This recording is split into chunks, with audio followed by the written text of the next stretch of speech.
is going on, guys? It is time to look at the bee that is the queen, that is Maya. Now it's I mean, you know,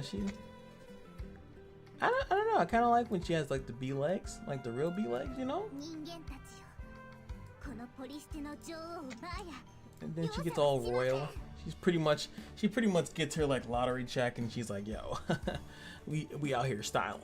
But you know, she's actually a pretty good character, and I cannot wait, you guys, hit me up and let me know when the Lily dungeon is going down, because the reason why she is created, in my opinion, after research, is that she was created for Lily's dungeon.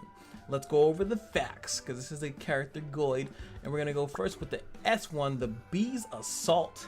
And obviously, as you guys know, is inflicts damage equal to the target on the single target hit, has a chance to poison, who cares? But it inflicts damage equal to 80% of the attack if ignores it to the water heroes.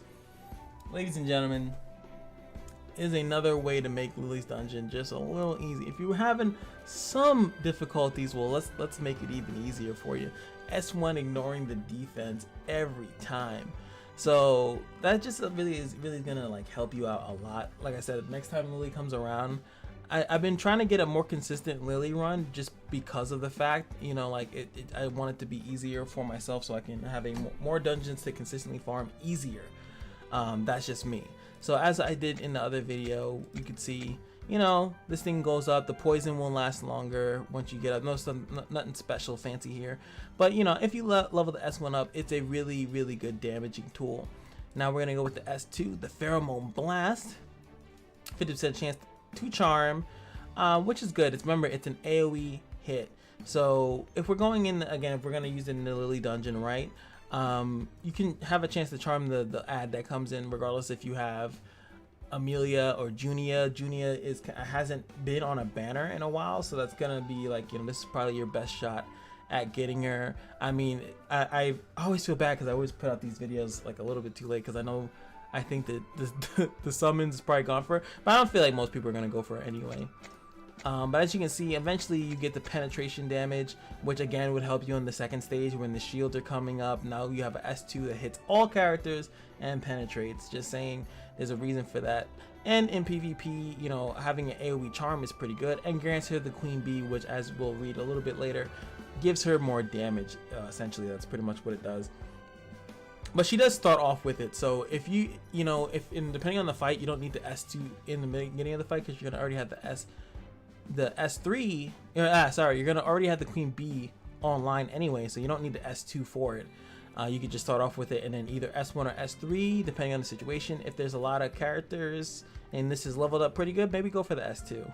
But you know, you don't really need to. But this is pretty good. Once it is maxed out, 2-turn charm is pretty good. That is a, you know, 2-turn effective stun, and you can she has 2 single targets, so after that you can sit there and focus on a single target after that, and not really have to worry about, you know, whatever targets you're not focusing down. So that's pretty good. Then we have the Corpse Rage, 6 damage, single target nuke. As you guys know what this is, but the disable resolve is really big. Now eventually, and I would think this is probably what you want to level up first, you do get eventually the ignore defense at level 3. If you did get extra copies of her, this is pretty good, 65% chance. For the disable resolve is pretty good. Obviously, as you get further, it's stronger, and the disable resolve is more likely to land. But 2 for 2, you know, for 2 dupes and you get the ignore defense, it's not that bad. I would say 360 attack, and you get the thing. Obviously, let's go over to the passives. Ignores target damage decreasing effects if the caster has Queen Bee. So if there's anything that mitigates any type of damage with the Queen Bee, it's going to be Gucci. But as I'll show you here, boom. Well, let me just skip around, right? Grants the caster Queen Bee for 2 turns at the start of the wave. So that's when you get the 60. So bam, you're going to already have that in the bag. Obtains 3 royal jellies at the start of the turn. Consumes 1 royal jelly to attempt to remove all abnormal statuses from the caster if the caster has an abnormal status at the start of the turn. Consumes 1 royal jelly upon death to revive. So what this means, and again, let me just, she's meant for dungeons, and I'm just using Lily as an example. She might, this kind of sucks though, because you might use these earlier in the fight. You kind of want to not, you probably want to use these all in Lily's the third stage. But imagine you're in Lily's dungeon, you have all 3 of your royal jellies still, and you will be able to cleanse her stupid charms and still DPS her. The only thing that I wish that this actually did is I wish that the S2 kind of like gave you jellies back as well. But you know, knowing them, they'll probably end up making something like that in a costume or somewhere along the line.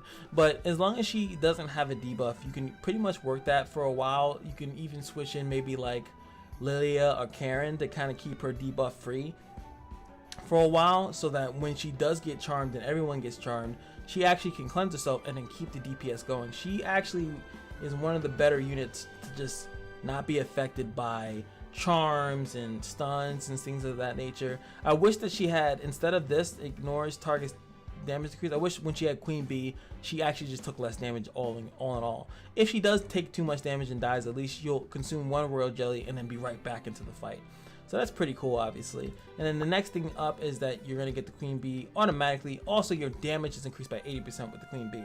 So like I said, you don't need the S2 for Queen Bee once you have the 60 passive. So you can start out the fight with the S3 or the S1 and just keep doing that. And then if you get the S3 up to at least level 3, you'll start off with Ignore Defense in the building in comparison to just starting off, you know, with this. But like I said, it will inflict Ignore Defense additional damage on water targets. It's gonna definitely help you out in the dungeon. And if you're fighting water characters, you know, she's a nice little counter also to Verdandi.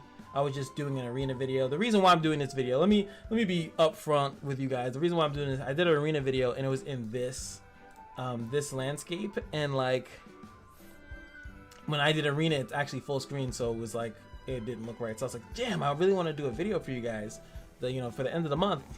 And I was like, okay, let me just do Maya before, you know, before the month ends. But yeah, guys, she's really good for. I didn't think about it when she first came out. But yeah, make your Lily dungeon more consistent. She's gonna she's also going to allow you to target some of these more annoying water characters. I do think that this first part here is more for like Murdoch, who's gonna slowly creep his way back into a meta because of all the buffs and stuff that they give him, so he's going to be a little bit hard to deal with. But she can, you know, handle him, do okay against him with 2 ignore defense moves. She has an AoE charm, like I said, you know, so that's a pretty good thing. AoE stuns, you don't see too many of them, and you know, that's pretty much what she's using. Leader skill is to give people crit chance, crit strike damage, which is, I don't know, that's just kind of whack. She doesn't have anything that automatically crits, so I don't think you would use that unless you have characters that automatically do stuff like that. I'm still leveling her up at the moment. Once I get these 2 purple stars, then I actually will rune her out. As far as rune suggestions, I would have to say that you'd probably want to go with just straight out DPS. Like a good old rage HP, rage crit, you know, keep it simple. She doesn't really get too much from multi S1ing or anything like that, so there's no real reason to run like multi or counter. There's nothing that really like synergizes too much with that. You do want her to survive, so that's why I'm thinking rage HP would be pretty good, just so she actually can survive.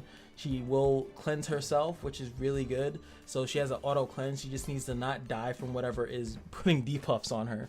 And what's cool about the royal jelly is that it removes all abnormal statuses, so whatever is on her will be removed. If she can be stunned, taunted, you know, charmed, engraving of destruction, and she will just take all that off and take her turn. Like, no, I am a queen, okay?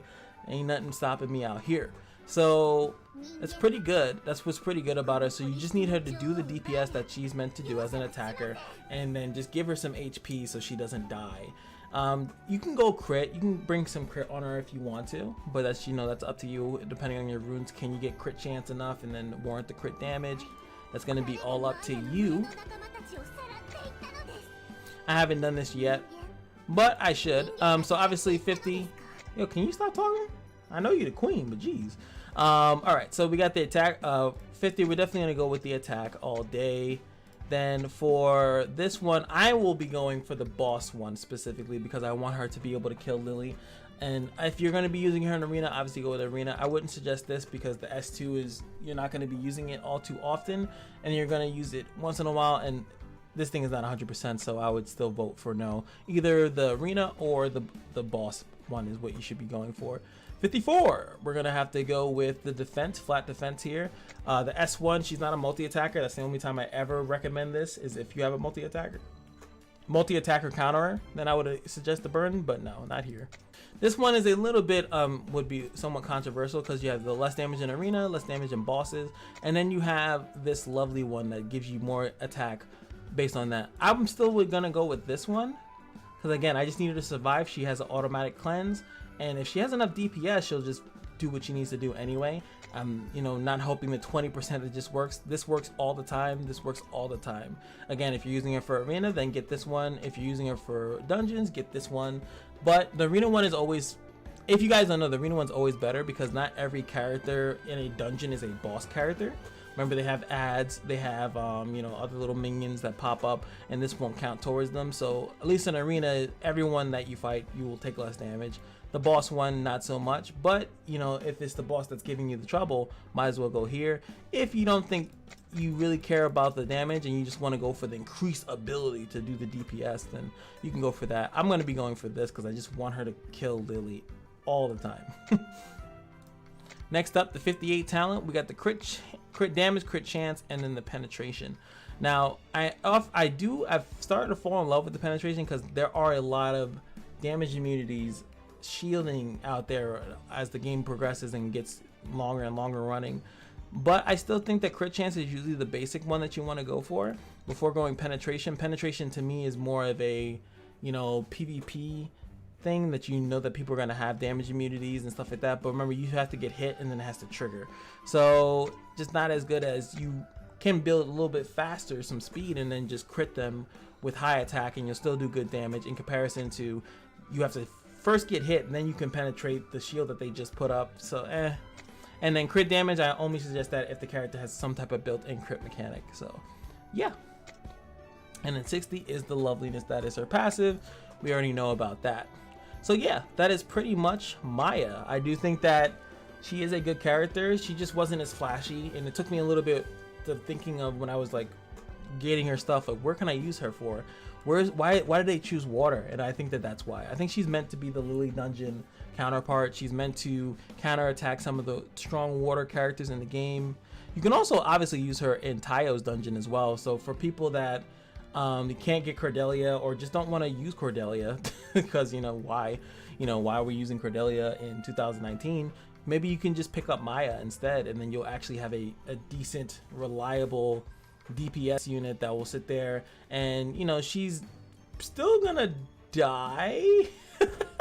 Like she'll still die to his S3, like his S3 BS, but at least she'll revive herself 3 times technically, because Taio won't stun her. She'll just revive herself 3 times, and this first part will allow her S3 to always do good damage, because Taio does have a passive in his dungeon in which he takes less damage from S3s. So technically this first part should actually ignore that and let her do raw damage. So she's really good for those 2 dungeons, and any other water dungeon that I do think that we're due for another one, but I think we still need another fire one, right? We haven't had another fire one in a while, and then she'll be useless. But outside of that, we need another fire. I think, yeah, Nikita's the only one, if I'm not mistaken. So eventually they're gonna have to give us another fire one and let our water units run wild.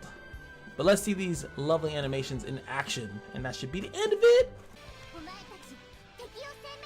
Alright guys, here we go. Just to show you how she looks kind of like in game. If you hear, there goes the S2, a nice little wide AoE thing that comes out, as we saw before. And you can see the royal jellies surrounding her. Those are the royal jellies that get consumed every time. Look at her just chucking. Alright guys, all we gotta do is show you guys that lovely S3, and we're gonna be out of here. Thank you guys so much for watching, following the video, following the channel. If you guys have any other suggestions or anything like that, feel free to leave them in the comments, and I'll see you guys in the next one. Let's look at this S3 and we'll be out.